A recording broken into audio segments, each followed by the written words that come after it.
Well, ladies and gentlemen, today on Rethink Real Estate, we have Eric Forney. Eric Forney is the Director of Expansion for Keller Williams Realty International, but Eric's got a decorated background as far as it goes when it comes to real estate as a team.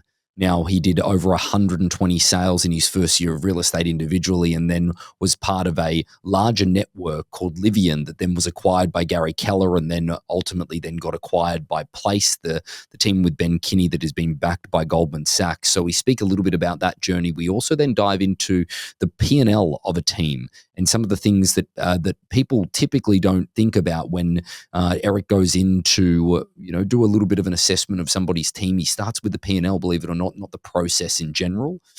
So we talk a little bit about that, and we dive really deep into the industry. We go into Keller Williams was originally one of the disruptors based on its fee structure. We talk about EXP Real. We talk about Compass. We talk about clear cooperation as well. Eric is a wealth of knowledge over every span of the industry, and have really enjoyed having him on Rethink Real Estate.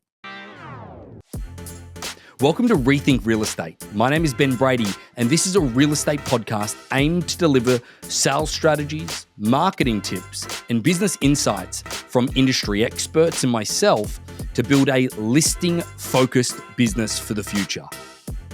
Let's get into it. Eric, welcome to Rethink Real Estate. Thanks, Ben. I appreciate the invite. Well, I think that obviously we have a relatively close friend in Greg. Greg's been doing a bit of work for our Harcourt's business as well, and doing a wonderful job as also. What a great guy. What a great guy indeed. Now, I want to touch on quickly. You've got a podcast as well. Yeah. And you do a little bit of stuff with Greg on that podcast, correct? Yeah, we do. Yeah. So Greg and I host a podcast called the Disruptance Podcast, and currently I've been a little occupied writing a couple of courses right now, and I feel creatively drained. So we have not recorded too many podcasts probably in the last 5 or 6 months, but yeah, we do otherwise. Isn't it amazing the creativity drain that happens when you sort of dive into the deep when it comes to courses and everything along those lines? Can I ask a question? And again, you can publicly deny this if you'd like to, but what's been the involvement of AI in that process of creativity for you? Oh my gosh. I think that I would be months or years before I was able to finish this. And I'm pretty confident that the product would be significantly lower quality, or that it would take, months of revisions compared to where I'm at by using AI. So currently what I do, in case it's of value to the listener, is I walk around my neighborhood like I'm schizophrenic, and I talk into my phone as I'm transcribing content, and I'm transcribing ideas, and I'm arguing with the logic. And what I'm driving for in content creation is almost always first principles. I'm sure we'll talk about my role later, and why what to me is so critical that we think of as business owners. Our first principles is, what is that lowest common denominator of indisputable truths? And you really have very little choice. If you're looking to get the answer to an indisputable truth, you pay a lot of money to a coach, you go to a mastermind, you find people infinitely more wise than you, or you talk to the smartest invention that's ever been made, and that's our smartphones. And so I walk around like a crazy person and talk to my phone most of the day.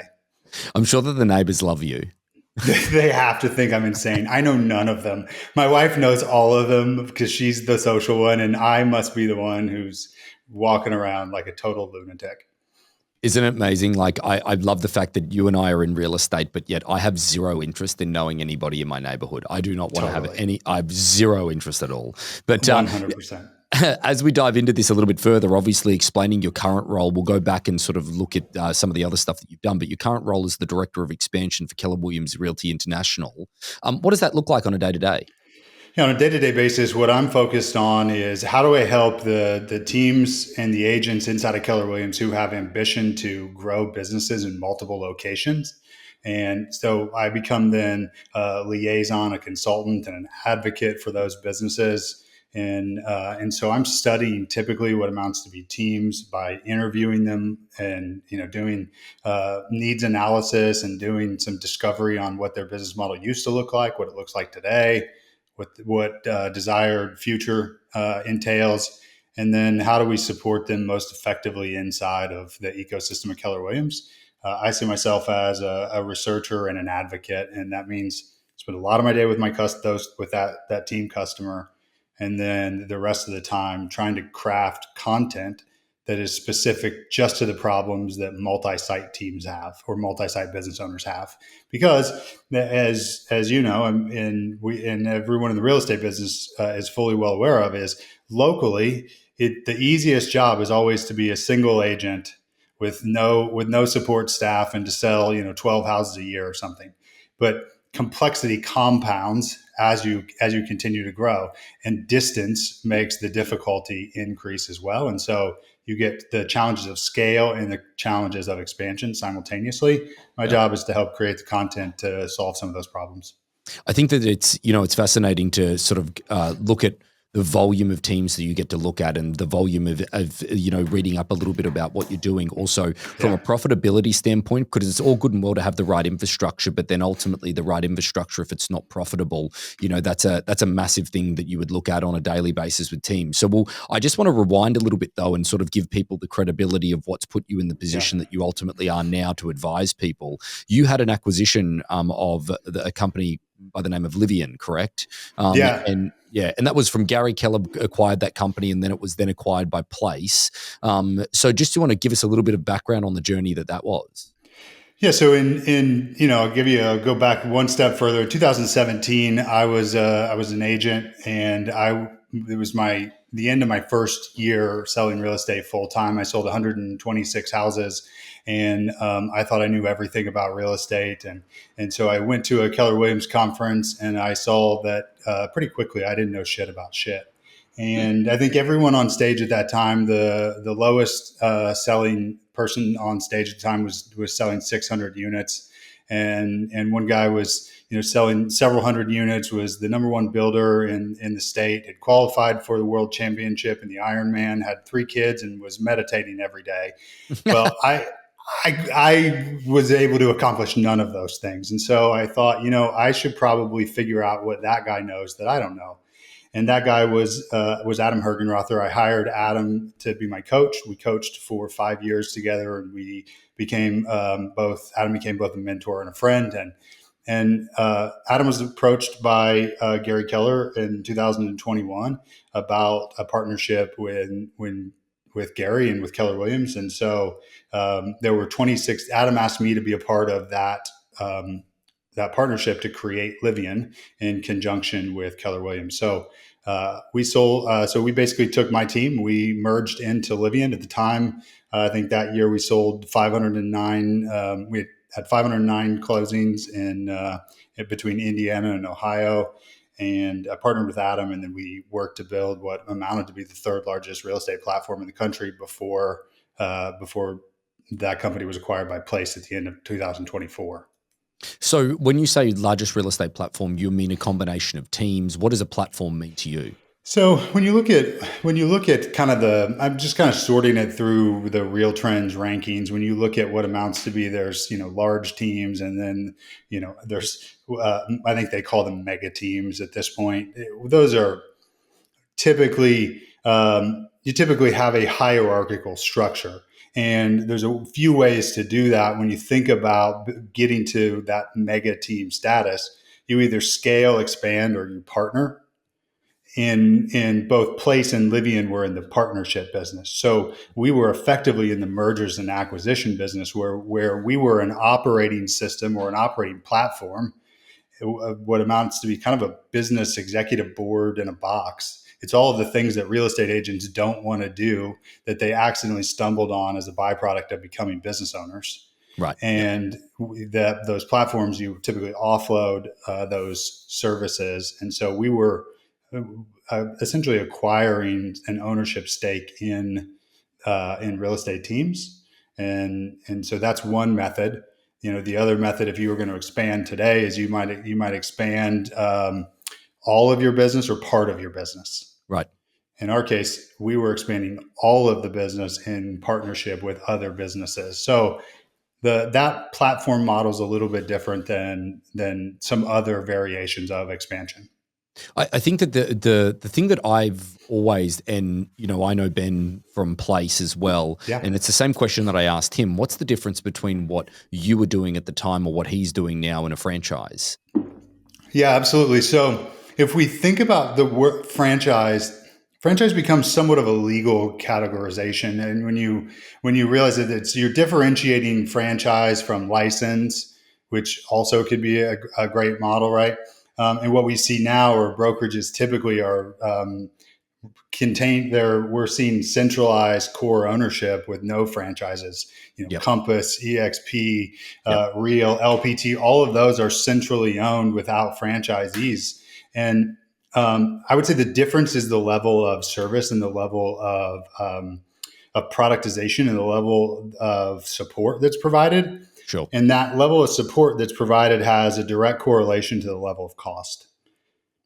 Yep. And so the difference between what we typically think of as a franchise in our business versus a platform, is that a platform is aiming to provide significantly greater levels of support and greater levels of financial investment than what a franchise typically does. Yeah. So franchises, they typically make their money based on the general population, whereas platforms typically require the most productive population.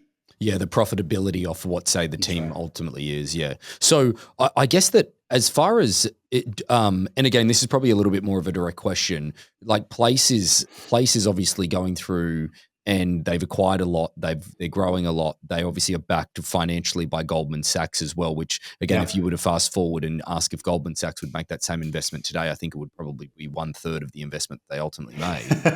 But Yeah. again, Yeah. again, is that the just timing is just perfect when they got that money. It Absolutely. was unbelievable, and Absolutely. congratulations Yeah. to them. But I think that the part of it that has always been relatively confusing to me in that sense is that it feels like one day they flip the switch and they do become a company owned real estate business, or like it just feels like it's in this medium Yeah. ground where it could become a franchise, or it could become a licensing company, or it could become, it's one of those things that, and again, Mhm. probably we're boring the audience a little bit, but I'm just really No, curious of your thoughts. yeah. So here's the thing that I'll try to make sure we don't bore the audience with, because I want to make sure that the listener understands that if your business is dependent upon the commission or the company dollar that the team pays into the brokerage or the agent pays to the brokerage, you don't own a business. Mm. And that's because what we've seen is this compression of franchise fees to where, for all intents and purposes, let's just say that if we pulled the top 10 selling franchises, they're going to average out somewhere around an annual commitment of about $20,000 to $25,000. Right. And if $20,000 to $25,000 worth of top line revenue is the difference between whether you can feed your family, pay your mortgage, and join a country club, you don't have a business anyway. And Exactly right. so the thought between why a we fight this on a regular basis, is thinking of this brokerage war concept. And the truth Yep. is that chasing a few $1,000s plus or minus is a fool's errand, because what you should be chasing is what's the best partner for your business and what's the best ecosystem to distribute your business in, because it's pennies, and in the grand scheme of it, it's irrelevant once you get your business to the point where you're talking about multiple commas instead of single thousands of dollars worth at the franchise level. So I say all that as a long-winded way of saying is I don't anticipate Place chasing that last table scrap of revenue, Right. because they then have to acquire what amounts to be all then the legal liability, and what amounts to also be a lot of the training and processing. And if a business is doing it right inside of the Keller Williams ecosystem, at least you would be succeeding digitally and physically. So you're getting physically based training and resources, and using the physically based infrastructure of Keller Williams and its nearly 800 market centers. You're going to Bold, you're taking Ignite, and you're using some of the distribution network that Keller Williams offers at the local level. and then you're amplifying it with the digital distribution of a platform like a Place, like a Livian, like an Empower Home. And so it's that combination of being being physically based but digitally enhanced. That's where people, I think, get caught in thinking that the last few table scraps has value. Now, I want to sort of segue into the whole team concept versus independent agent concept. Now, Yeah. again, I definitely believe that there needs to be some format of a team in place in order to run a really effective business so that ultimately nothing is missed. But I have to be honest is that we have a non-distressed auction business where we offer it white labeled to people external to our Harcourts marketplaces, and we deal with in excess of probably 2,000 agents a year with our transactions in multiple different Nice. marketplaces. And the thing that I have to be honest, that pisses me off to no end about realtors is there's two pendulum swings. And there's this whole thing in the middle that we could talk about as well. But there's either they really don't care and it's not really a profession for them, and they've listed a friend's house and they've got no idea, and it's just absolutely bizarre how somebody could place one of their biggest assets in their hands. And then there's this other pendulum swing where I'm dealing with somebody that will remain nameless at the moment, where I'm like, so guys, I need to tell you about how to run the auction process. When people call and ask you questions, who is the primary person that gets the phone call? And the fact that I'm asking that question is already the first problem. And then the response is that, oh, well, it calls into a centralized number that then it does a round robin call, and then blah, blah, blah, blah, blah, blah. And then the first person picks it up, and then there's no place to document. It's like, and then it's like real estate at arm's length, like where it's like I'm running a real estate business, but I don't want to talk to anybody. And I all of those different things. It's just, there's these two big swings in the industry. I do believe that there's a happy medium somewhere, but have you found that with the team model, is there's obviously the well-intended people, but I find that more people that progress towards the team model are trying to get out of the day-to-day of actual doing real estate.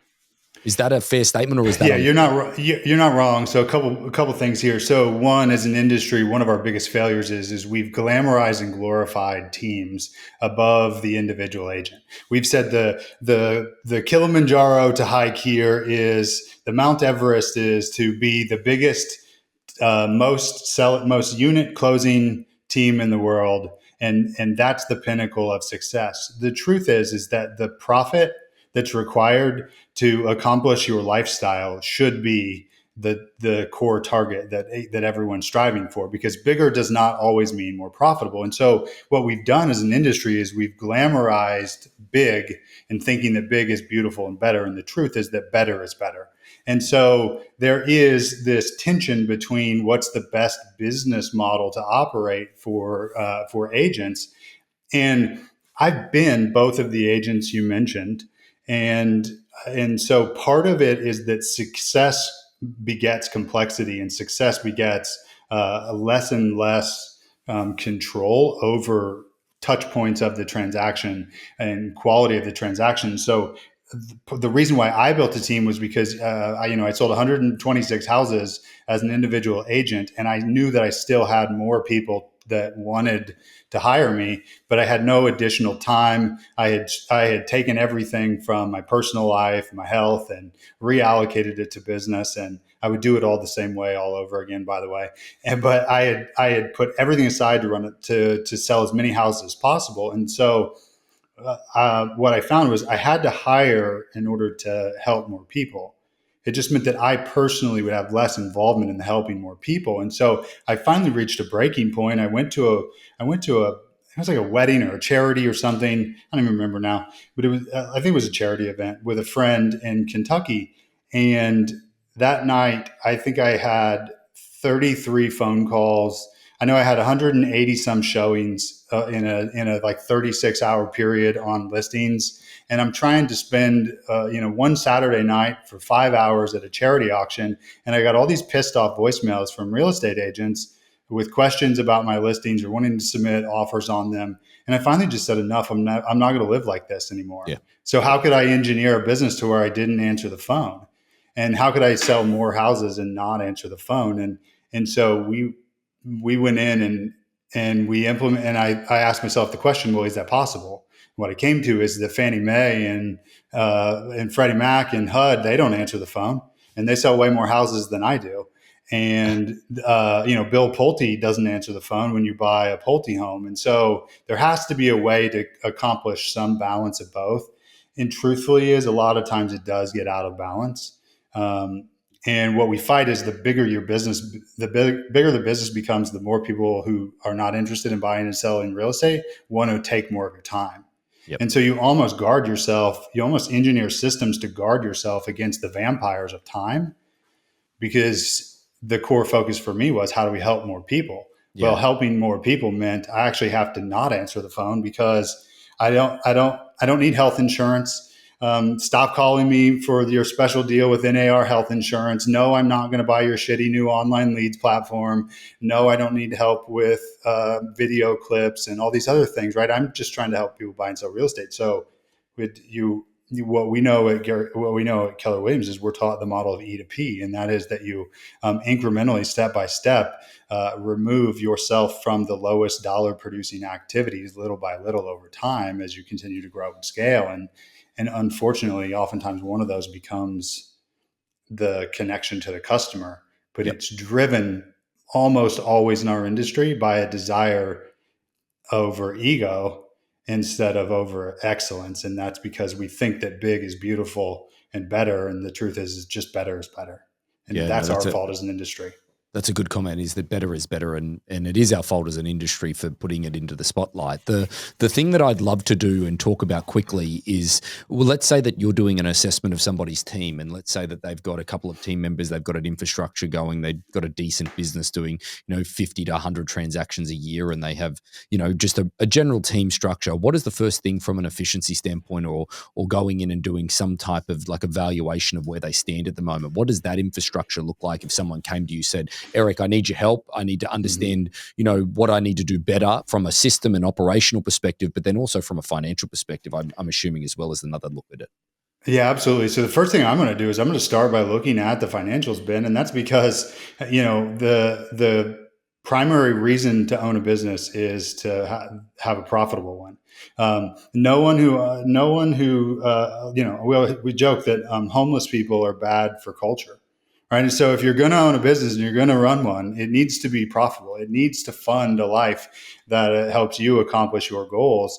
And that might sound heartless, and I don't mean it to be. What I mean is that you can run a profitable business and use that profit to do all of the amazing things in the world. It's what you choose, how you choose to allocate your profit, that matters more than anything. But it first and foremost must be profitable. Yep. If the owner of that team is not earning the profit that they desire, the first place I'm going to look is cost of sale. Yep. And that's different than what most of our industry looks at. And what I know is that cost of sale doesn't scale. Mm-hmm. And what expenses scale, but cost of sale does not. And when I ask a lot of business owners that question, especially team owners, I'll say, when I say cost of sale doesn't scale, what does that mean to you? And I rarely get the answer I'm hoping for. But in the service business, we trade labor for money, right? We trade time for money. And so when a team agrees to a specific split percentage with its agents, every incremental unit that's sold always comes with that attachment of cost of sale out the door, right off the top to the agent. Yep. So if a team goes out and they agree to give 60 parts of every 100 to an agent, that means every additional sale that dollar is already earmarked to go to a cost of sale. What I find is that most team owners fail to understand that every incremental unit does not equal incremental profit. And that's because cost of sale doesn't scale, expenses do. Yes. And so what I mean by that is that the difference between a $50,000 transaction coordinator and a $70,000 transaction coordinator is $20,000 financially, but it might be 200 additional closings worth of bandwidth and capacity. And so what every team owner is looking for is do your expenses create surplus value that you can convert into profit? Or have you given all of your ability to reinvest into those fixed expenses to create surplus value? Have you given all of that away in your cost of sale to your agents or in your cost of sale to lead aggregators like Zillow, like HomeLight, Yeah. with relocation, agent to agent business. What I find is that if there's a team above 65% cost of sale, they don't earn the profit that they desire. How many situations do you go into where that's the case? 2022 or 2021 and 2023 had very different numbers. In 2023, I would say there was a point in time, I've probably looked at 700 P&Ls or so, team P&Ls over the past 3 years. There was almost 6 months in a row where I didn't see a profitable P&L in our pipeline of teams that we were meeting with to do, conversations of acquisition. I would guess if you took the CEO, the business owner, and their production out of the business today, 80 to 90% of the teams are not profitable businesses. Why do you think that is? What are some of the common traits of an unprofitable business? Well, okay, if I ask me questions in case I don't explain this very well. But so I think about a dollar in a real estate team similarly to a salary cap in the NFL. Right. Is that every dollar has 100 units in it, right? Or 100 cents. And so if you take 60% of those cents off the table right away and you give it to an agent, you've got 40 cents left to pay to your expenses, and some percentage of it you're desiring to be profitable. Yes. So as a business owner, I always have to think about the fact that I don't have a dollar. I only have 40 cents if my cost of sale is 60. So I have to run my business after establishing what my desired profit is off of 40 cents, because that's actually the money that comes into the business. Mm-hmm. We get distracted by the top line revenue instead of what the net revenue is as team owners. And that's an industry thing, because we always talk about talk about GCI, all that stuff. And then the catty thing that doesn't help anyone that we say as an industry is, we should focus on profit, not on gross revenue. Well, we actually should help team owners by focusing on net revenue, because the net revenue funds the business, then determines whether there's actually profit left after expenses are covered. And so because there's no net revenue focus, most people are unaware in a team of how incredibly valuable that metric is to drive the oxygen of the business. And so, there's a lot of analytics, oddly enough, on the NFL draft and how it works from a salary cap standpoint. It's one of the few leagues where there's a lot of translating to how our industry is set up, and the way that they measure it in the NFL is on replacement value. And what's interesting is that a first round draft pick comes with almost always a specific contract value. Yep. So the first pick in the draft, if I'm not mistaken, last week, I think the first pick in the draft was going to earn something like $40 million over the course of his contract. And then Shedeur Sanders fell to the fourth round, and his entire contract value, I believe, is like it's called $1 million. Right. So it's $39 million less. Is that quarterback that went number one, is he $39 million more valuable, or 39x more valuable than Shedeur Sanders? The truth is we don't know, right? The team who guaranteed the $40 million chewed up a giant chunk of their budget that they could reallocate and invest in linemen to protect the quarterback, or invest in, receivers for that quarterback. There is actually a curve where the amount of money a player is paid becomes surplus profit for an NFL team. Mm-hmm. We see this similar thing in teams, is that there is a certain cost of sale that you can provide real estate agents that will nearly guarantee that your business won't win any games of profitability. And then there are those in which you can find surplus value. Teams don't realize, because we don't talk about it as an industry, is how critically important the splits that they negotiate, and then the cost of sale of acquiring leads and closing is. That marriage is the difference between profit and none at all. I want to take that and I want to segue it into brokerage models at this point. Mm-hmm. And I want to talk about, just from an industry perspective. Correct me if you think I'm wrong on this point, but I would go as far as to say that Keller Williams is still quote unquote a traditional brokerage, whereas you've got the EXPs, the Reals, all of the other ones that are out there as well. Compass, I would fall into the category of a traditional brokerage just based on their split and how that ultimately works.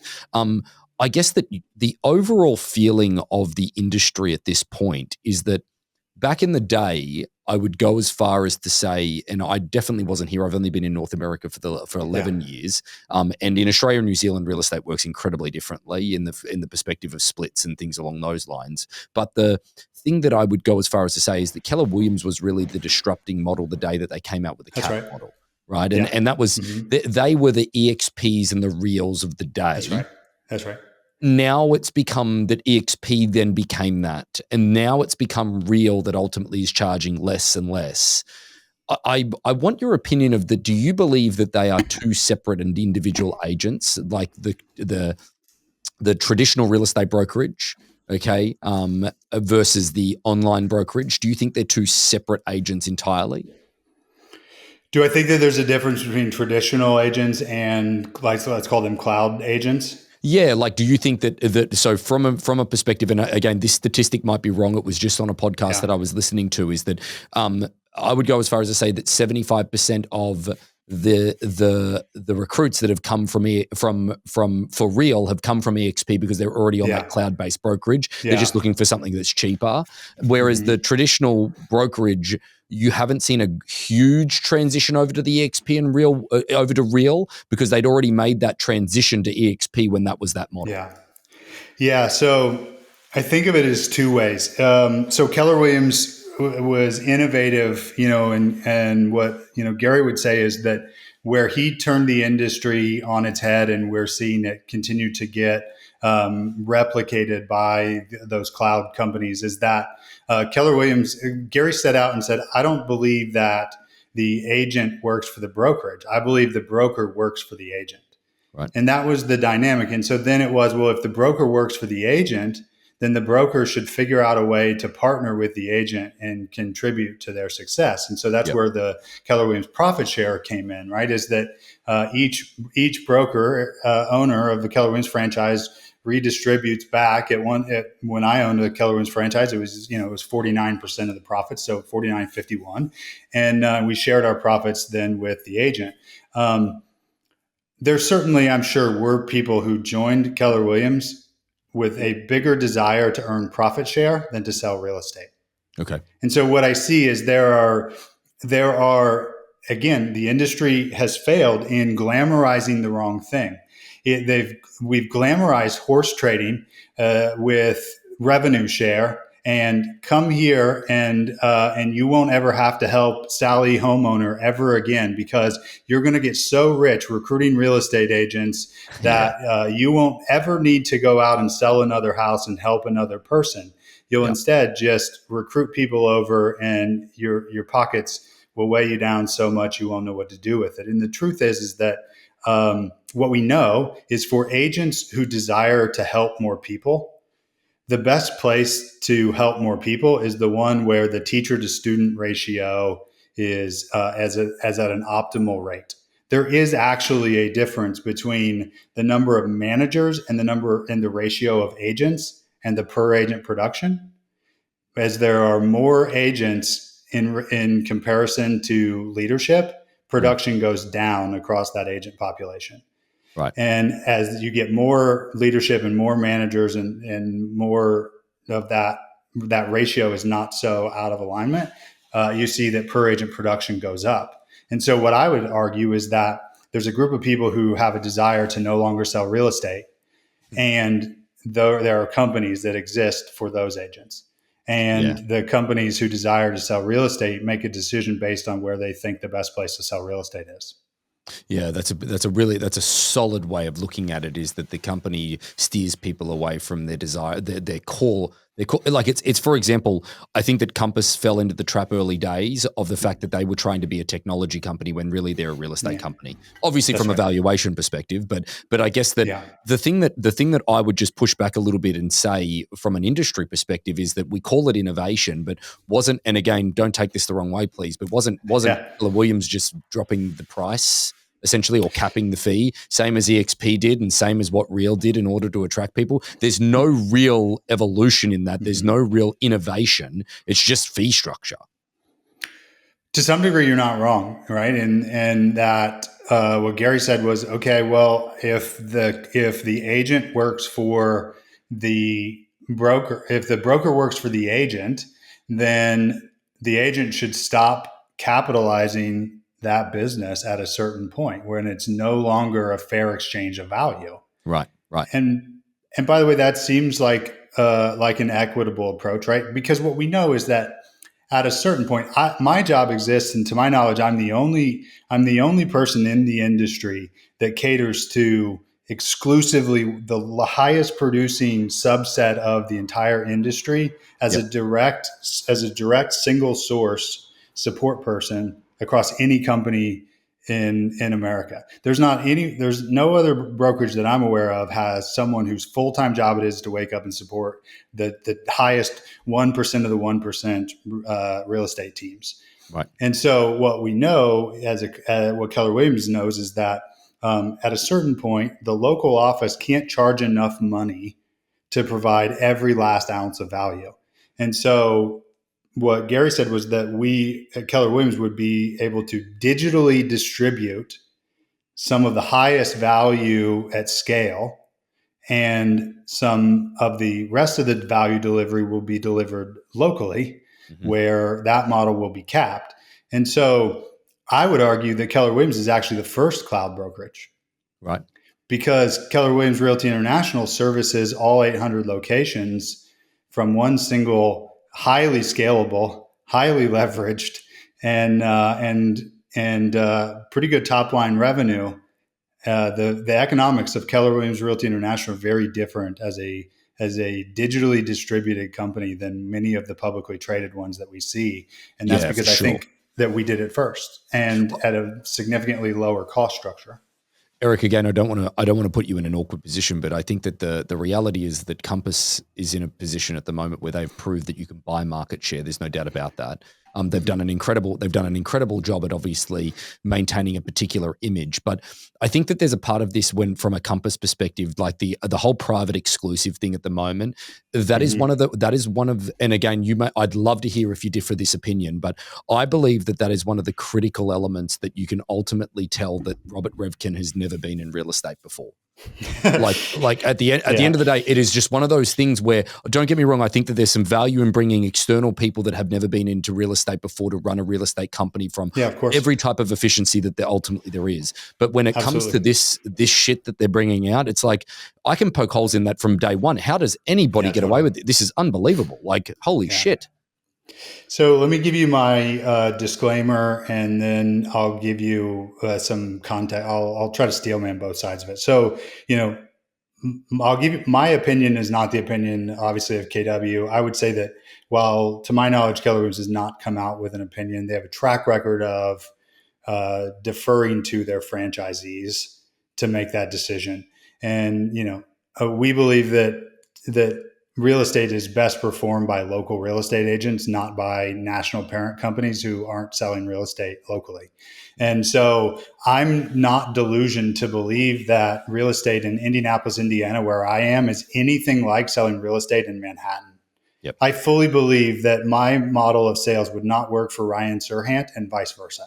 Yep. And so it's quite feasible that Ryan Serhant might be able to generate more money for one of his listings through a private network than what he would be able to get, even despite the fact that there's no real MLS in Manhattan anyway.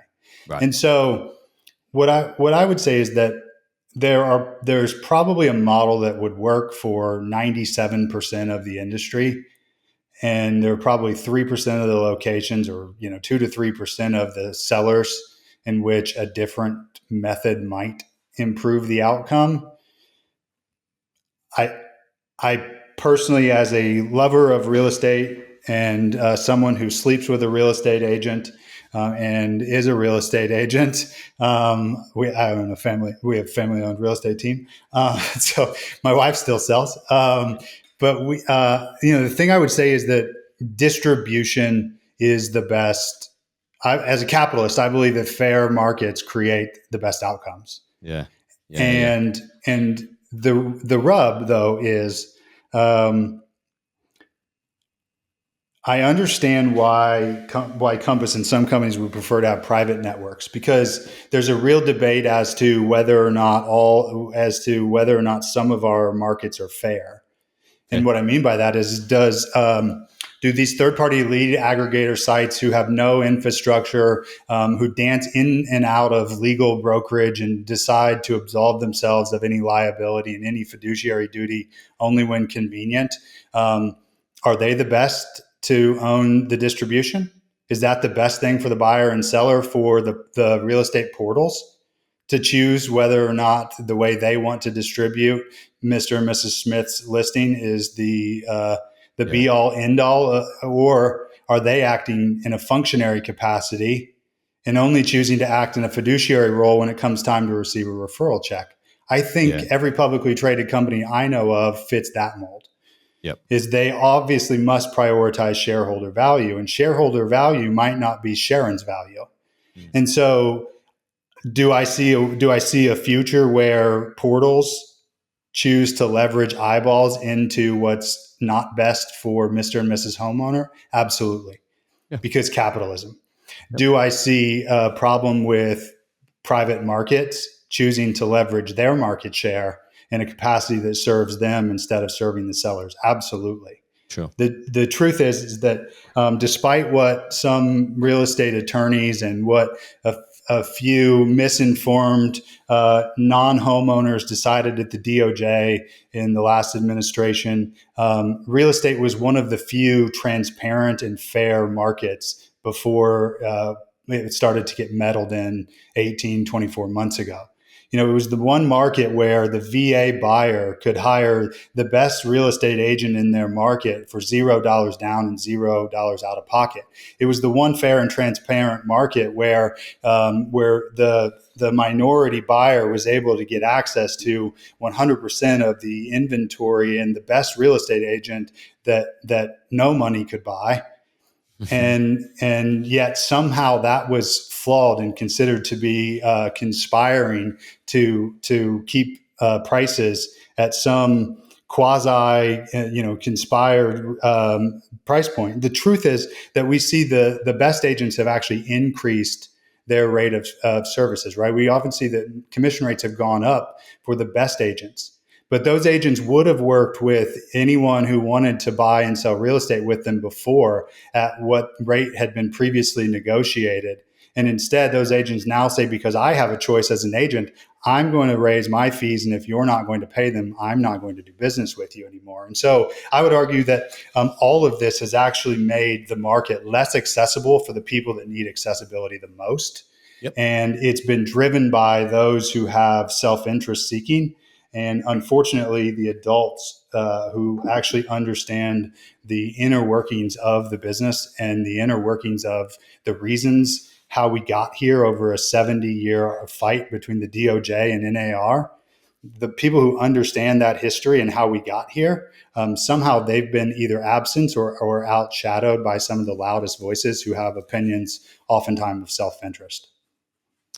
Well, Eric, I think that today you've given us a very broad spectrum of things to think about, and the reality is that you've got such a plethora of information because of the volume of people that you see at the top 1% of 1%. So we appreciate every insight that you've given us today on Rethink Real Estate, and have really enjoyed having you on. Thanks so much, Ben. I appreciate it. So about 75% of our audience hasn't liked, followed, or subscribed to our podcast. It would mean the world to us, and it would help this podcast more than you know to expand our reach if you were to like, follow, or subscribe on any of the platforms that you're watching or listening on. Thanks again.